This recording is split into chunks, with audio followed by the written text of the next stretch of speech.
If Erika Kirk came out and said, "I've had enough of this, like we've Right. gone too far," I feel like Megyn Kelly would side with Erika in that instance. Right. And it's very strange because Erika Kirk is the CEO of TPUSA. Yeah. And she's still quiet. Yeah. But yet Candace Owens has said, the only person that could tell me to stop doing this is Erika Kirk or a husband, Right. So that's why I don't understand. So TPUSA are coming out saying that all these things are wrong, that they've been harassed endlessly by her and her fans, and it's been worse than Antifa. But yet that doesn't seem that it's enough for Erika Kirk to come out and say that. I honestly, like, I don't understand it. I really do feel like if it's at this point now where they're saying that her and her fans are worse than Antifa, I do feel like, isn't this the point where Erika Kirk should be coming out? Yeah, saying, you need to stop. You need to stop doing this. It's gone too far. You know what I think personally is going on there is that I think that they realize that TPUSA realizes that is the nuclear option. And in other words, that is the one thing that Candace has said would get her to stop. And so that would kind of be the ultimate last resort. And I'm sure there's almost a kind of a fear of like, I guess what I'm saying is that also escalates it. Anything, as you know, anything Erika Kirk does, right now she's said nothing to address Candace Owens really, or much of anything about any of this. Anything that if she were to do that, if she were to ask Candace Owens to stop, that's going to escalate it. And then do you really believe that Candace Owens stops, or does Candace Owens then use that as the moment to say, and here's Erika Kirk, who also was involved, Yeah. I think they're smart in that they've kept Erika away from all this drama. Right. So I think that's been the smart thing to do. And I think Candace is absolutely aware of the optics of you cannot go after the widow. As much as she's able to have people on her side, the cult fans will follow no matter what. They're in the comments saying that Erika's her blind spot. They're egging her on to go after Erika. They want her to. Her fans, in fact, I was surprised when I looked at the comments several weeks ago under a video where she was addressing Erika, or she mentioned Erika. I was surprised at how many comments there were and how many actually were hostile even a bit towards Candace. Like, I'm not going to watch Candace much longer if she's too timid to go after the real problem here, or if she, and getting very demanding. And I just wonder how much pressure she's going to face to eventually go after Erika. I don't know. I mean, I think she definitely will inevitably, but the thing with Erika is that you even had that with Ben Shapiro and Megyn Kelly, right? Where Ben Shapiro was saying that Candace Owens has been accusing Erika of being part of it. Right. And Megyn was shocked. She's like, is that what she's saying? And then Megyn came out and said, I looked into it, and Ben was lying. He was wrong. And Candace loved that. She loved that. Right. Well, so that was unfortunate, too, for Ben not having, in that instance, done his homework that's where, again, Candace, as we talked about, gets tricky, because she'll say, and she'll say correctly, I never said that Erika Kirk was involved. But then also we understand that she's been constantly attacking this organization for covering up stuff and all that. I mean, basically what everyone understands is she's more or less attacking Erika Kirk. But no, I don't know why Ben Shapiro, I guess he didn't do his homework there, because he really had a better opportunity there if he wanted to point out the very real things that Candace has done and said that are problematic. And I'm sure Megyn Kelly is like scared to death in a way, wants to stay away from this. The only person that I've seen speaking out against her who has a big following is Tim Pool, speaking out against Candace. But I think a lot of people, understandably, are scared. I mean, no one wants to be in the crosshairs of this who already has a big following. I mean, Steven Crowder's been good as well. There's been some, but I think just with the Erika thing, it wasn't that long ago that Candace was saying, "Oh, Erika is absolutely on board with what I'm doing." But it's like, do you know what? Candace is now actively saying that people should pull their donations. I know. TPUSA. So as CEO of TPUSA, I think that's where it's just, I understand that thing of like, let's keep Erika away from the drama. Mm-hmm. But I do feel like when she's getting to the point where she's saying TPUSA was part of the assassination, against Charlie Kirk. Mhm. You need to pull donations. I really don't understand if, and again, I have all the sympathy for Erika. It's, I mean, absolutely horrible. But even Candace is the one who says you need to separate the widow from the CEO of TPUSA. So you think? So that's where I'm like, you are the CEO of this organization, and you have this prominent, the number one podcast in the world who's saying that your organization was complicit in the previous CEO's assassination, and she's now saying you need to pull donations. She's also making wild accusations against your employees. I do feel like you, as the CEO, this is probably the time to stand up and to really just to slap this down. Look, no doubt it's going to lead to more drama, but I feel like you have the fringe people, you have the Candace Cole fans. I feel like there's the middle people like Megyn Kelly. If Erika Kirk came out and said, "I've had enough of this, like, we've gone too far," I feel like Megyn Kelly would side with Erika in that instance. And I think we need more of those. We need more of those prominent middle ground voices to come out and speak out against this. Well, that's interesting. I hadn't considered that. I had thought that the best thing for Erika might be just to continue to keep her out of the mud, so to speak. But you're right that her coming out and saying stop, basically asking Candace to stop, that would be a very clear line in the sand in terms of other significant people like Megyn Kelly taking their cues from that. And then also it was something that Candace said that she would do. So Candace would then be forced to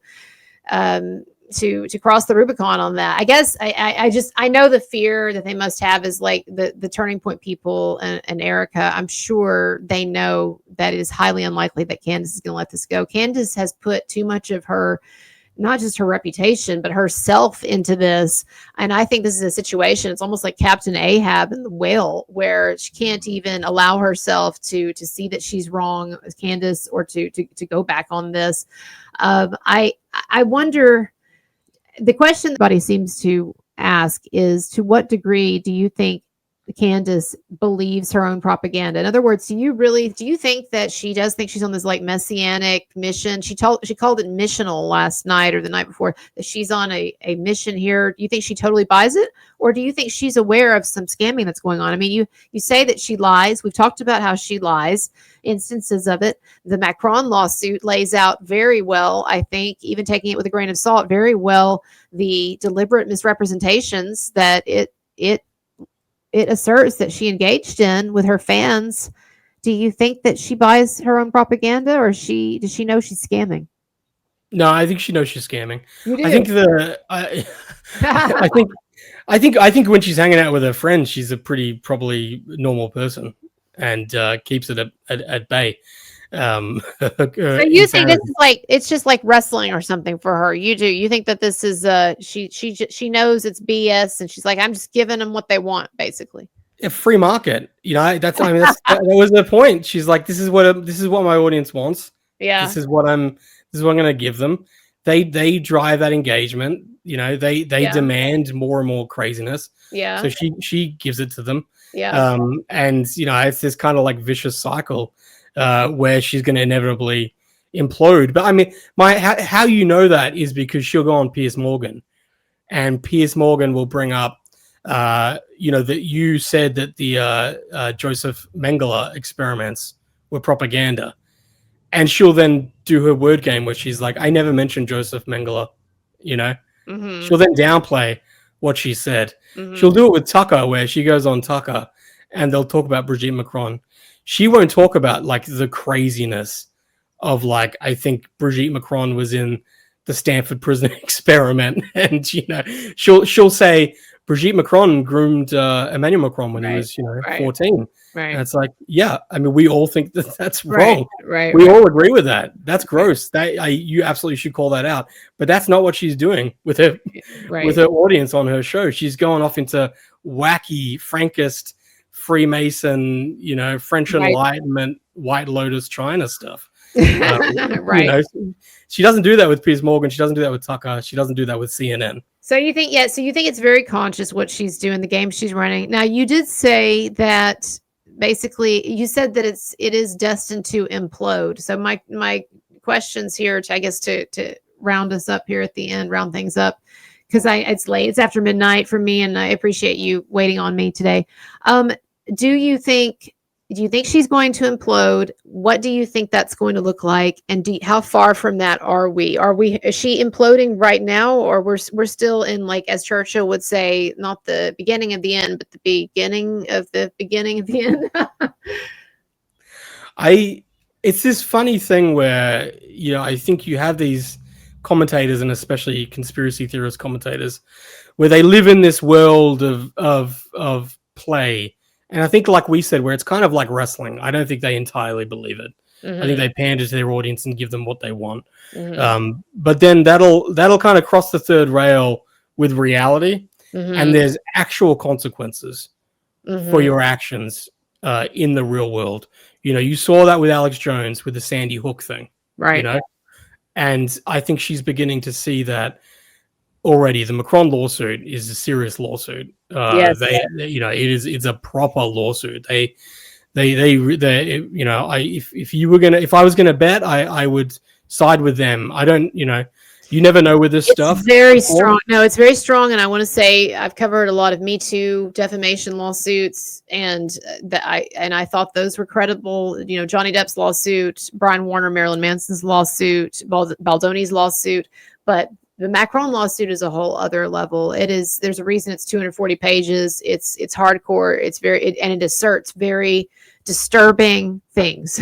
Yeah, and there's a reason why she needs to lie about it. To lie about what they've supplied her with, about the evidence that she already had, that she's denied that they gave her. So I think that's why I think the Charlie Kirk investigation, there's going to be lawsuits from that, I believe. And I think she's in serious trouble. This whole assassination thing, I think it's a bit of a Hail Mary in some ways. I think that whole thread is informed by the Macron lawsuit. I think there's a play there, but I think it's important to remember that she's imploded before. She imploded when she was on the left, like a decade ago.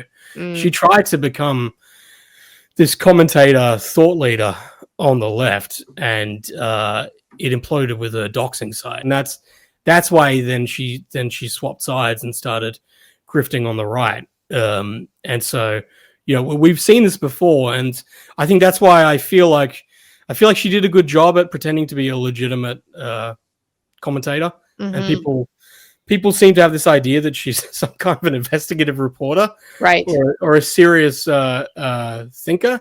Right. But she's never been. She's a crackpot blogger who's interested in celebrity gossip and conspiracy slop. So she kept that hidden for a while, and that's finally come out, and people are actually seeing who she is. No, you're exactly right. Because she had that time at the Daily Wire, and she was very successful, and because she is so good at presenting a hyper polished image to the public. I mean, extremely well coiffed and groomed, and just everything about her looks just to the T, just perfect, right? And she has that confidence. She has that very professional, polished tone, all of that.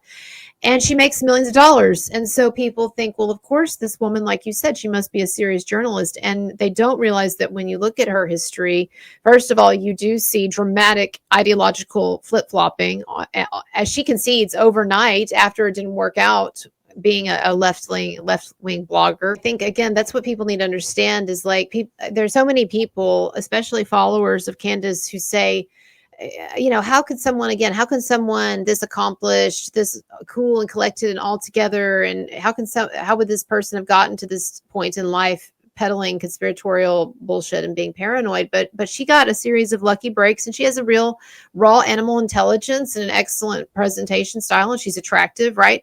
And it was kind of a perfect storm to create Candace. I'm talking about my series I'm working on, Becoming Candace. It's a kind of a perfect storm. And but the thing that people need to understand is she never lasts very long at any one place, right? Tell us where we can find you, what platforms you're on, anything you want my audience to know. You can find me on Twitter at the Milk Bar TV. That's where I'm mostly on. You can also find my YouTube Milk Bar TV. like I'm on TikTok and Instagram, but I don't. This is the funny thing. I don't usually actually stay very long. My accounts usually get banned because it's this weird thing where you post this like conspiracy stuff, and they think that you're promoting it, even when you're debunking it. Really? Well, I'll have to watch that. I had that with Andrew Tate. I've got that now, even with like Candace Owens and Tucker Carlson.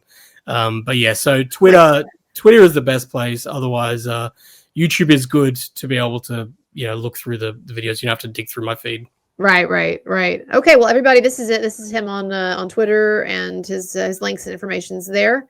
And like I said, this is one of the best, if not the best, accounts of exposing Candace Owens. And you can go back through, and he's got all kinds of great clips where he shows the lies and the distortions and the tricks and smoke and mirrors clips side by side. So thank you so much, and we'll love to have you back. And I guess this saga is going to be continuing for a while, so we'll see how it goes. But thanks a lot.